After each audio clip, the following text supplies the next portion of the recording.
এখানে লোকটি ফোনে কথা বলতেছিল আর পিছনে তার ছাগল ঘাস খাচ্ছিল। একটি চোর বেলুন নিয়ে এসে ছাগলের গায়ে লাগিয়ে দেয় আর ছাগলটি আকাশে উঠতে থাকে। আরে এখানে তো আমার ছাগল ছিল, কোথায় গেল?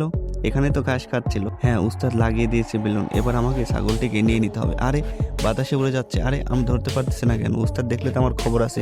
আরে থাম, একটু এদিকে আয়, আগায় আয় আগায়। আরে আমার ছাগল তো মনে হচ্ছে ডাক দিল, এখানেই তো ছিল। এই ভাই সাহেব শুনুন তো একটু, দাঁড়ান দাঁড়ান। আরে কি হয়েছে, ধরে ফেললো নাকি? ভাই ভাই দাঁড়ান একটু। হ্যাঁ কি হয়েছে বলো, আমার কাজ আছে। ভাই এখানে আমার ছাগল ছিল, একটু আগেও ছিল, ঘাস খাচ্ছিল, আর দেখতেছি না, আপনি কি নিছেন? আরে আমাকে দেখে কি আপনার চোর মনে হয়? আর আরে ভাই আমার আসলে ছাগলটা, আরে মাথা ঠিক নেই আমার, আমি কি করবো বুঝতেছি না। আচ্ছা ধরুন আমি আপনার ছাগলটাকে নিয়েছি, তো এখান থেকে নিয়ে কি আমি আকাশে উড়িয়ে দিয়েছি নাকি? যত সব আদল ফাল কথা কোনো।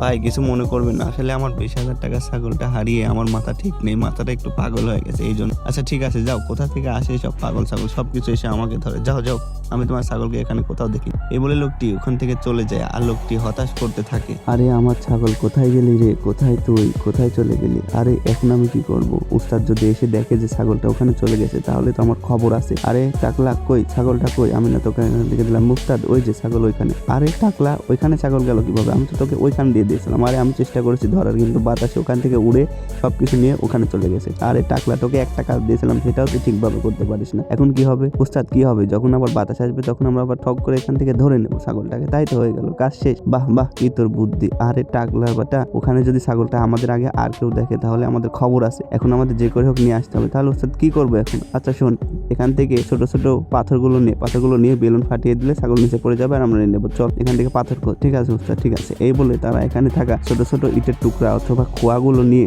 বেলুন ফাটানোর জন্য খুঁজতে থাকে। এরপর সে একটি ইটও হাতে নেয় যাতে বেলুনটা ফাটিয়ে দিতে পারে। তারপর সে ওখানে বেলুনের উপরে ইট মারতে থাকে। তো ওখানে ছাগলটাকে বেলুন থেকে নামাতে পারবে কি পারবে না এটা দেখার জন্য তোমাদেরকে যা করতে হবে, ভিডিওটিতে একটি লাইক আর চ্যানেলে যদি নতুন হয়ে থাকে তাহলে একটা সাবস্ক্রাইব করে দিবে। তাহলে তোমরা নেক্সট এপিসোডে দেখতে পারবা তারা ওখান থেকে বেলুন দিয়ে ছাগল নামাতে পারছিল নাকি পারছিল না। ধন্যবাদ, সাবস্ক্রাইব করে দিতে কিন্তু ভুলবেন না।